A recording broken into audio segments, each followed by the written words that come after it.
लड्डू जिंदाबाद। मास्टर साहब ने नज़र उठाकर उस नए आने वाले गोल मटोल से बच्चे की तरफ देखा और अपने करीब आने का इशारा किया और बड़े प्यार से पूछा, बेटे आपका क्या नाम है? जी लड्डू।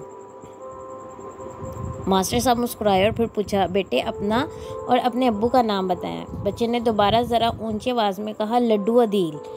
मास्टर साहब ने कहा, शाबाश अदील बेटे इस सामने वाली सीट पर बैठ जाए। बच्चे ने फिर मास्टर साहब की तरफ देखते हुए कहा, मेरा नाम लड्डू है, अदील मेरे अब्बू का नाम है। मास्टर साहब ने हंसते हुए कहा, ठीक है भैया आपका नाम लड्डू ही सही। मास्टर साहब की बात सुनकर सारी क्लास हंसने लगी।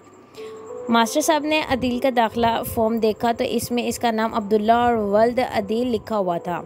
मास्टर साहब समझ गए कि बच्चे को शायद कभी असली नाम से पुकारा ही नहीं गया। थोड़े ही दिनों में लड्डू अपने नाम की वजह से सारे स्कूल में मशहूर हो गया।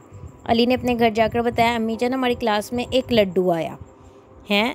एक लड्डू? तो फिर सबने वो खाया कैसे? अली की अम्मी ने हैरान होकर पूछा। नहीं अम्मी जान, खाने वाला नहीं, वो लड़का है, इसका नाम लड्डू है, अली ने वजाहत करते हुए कहा। अली की अम्मी भी सुनकर हंस पड़ी। गर्ज लड्डू की शोहरत इसकी वजह नाम से स्कूल में ही नहीं घरों तक पहुंच चुकी थी। अब तो ये होता कि लड्डू की छोटी से छोटी बात और हरकत पूरे स्कूल में फ़ौरन पहुंच जाती। एक दिन लड्डू ने होमवर्क नहीं किया और टीचर के सामने झूठा बहाना बना दिया। सारे लड़के इसका मजाक उड़ाने लगे। कुछ दिनों बाद लड्डू ने किसी के पेंसिल चुरा ली। छोटी सी बात थी मगर सारे स्कूल में फैल गई। वह जहाँ से भी गुजरता इसकी तरफ इशारा होता कि ये वो लड्डू है जो चोरियाँ भी करता है। एक दिन तो हद ही हो गई। 3-4 लड़कों ने मिलकर स्कूल की कैंटीन से कुछ चीज़ें चुरा ली। साथ में उन्होंने लड्डू को भी मिला लिया। अब क्या हुआ कि बाकी लड़कों को तो कोई नहीं जानता था, लेकिन लड्डू का नाम चोर लड़के के तौर पर खूब मशहूर हो गया। अब तो हर कोई इससे दूर दूर रहने लगा। लड्डू घर जाके एक एक बात अपनी माँ को बताता, लेकिन लगता था कि इसकी माँ का हाथ भी तरबियत की तरफ से खासा तंग था। इसने लड्डू की इन छोटी छोटी हरकत का कोई ख़ास नोटिस ना लिया और ना ही बेटे को समझाने की कोशिश की। क्लास में लड्डू की तन्हाई बढ़ने लगी। इसकी तलीमी हालत भी मज़ीद ख़राब होने लगी। अली जो इसके साथ एक ही बेंच पर बैठता था, अब वो भी इसके साथ सीधे मुँह बात ना करता था।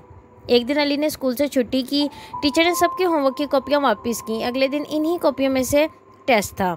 लड्डू ने सोचा, क्यों ना मैं स्कूल जाते जाते अली की कॉपी इसके घर दे जाऊँ। उसने ये सोचकर अली की कॉपी अपने बैग में रख ली।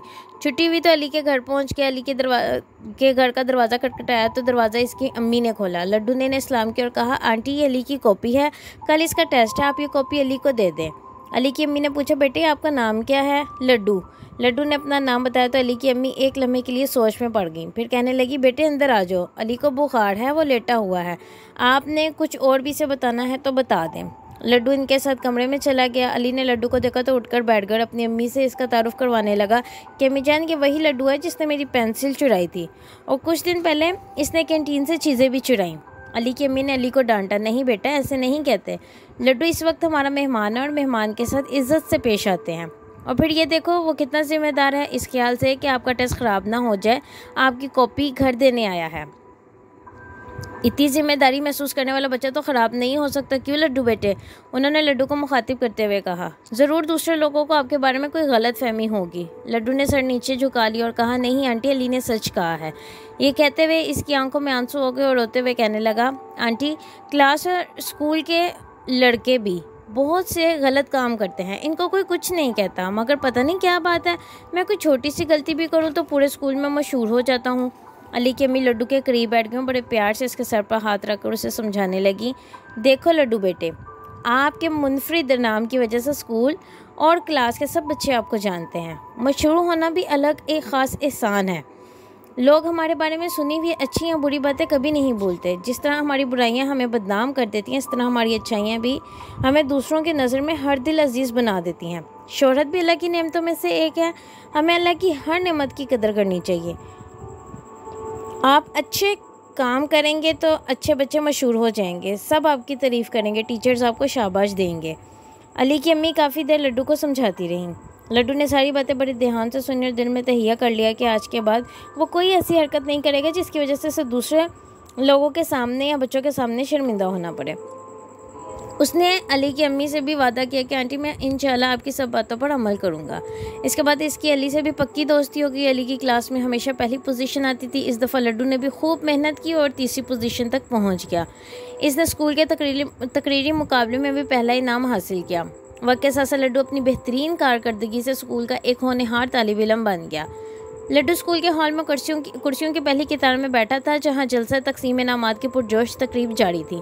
हॉल तालियों की गूंज आवाज़ से गूंज रहा था। डाइस पर एक नाम बार बार पुकारा जा रहा था, अब्दुल्ला अदील। लड्डू ने मैट्रिक के इम्तिहान में स्कूल में टॉप किया था। वो बावकार अंदाज से स्टेज पर गया। सब दोस्तों ने एक ज़ोरदार नारा लगाया, लड्डू जिंदाबाद। शुक्रिया।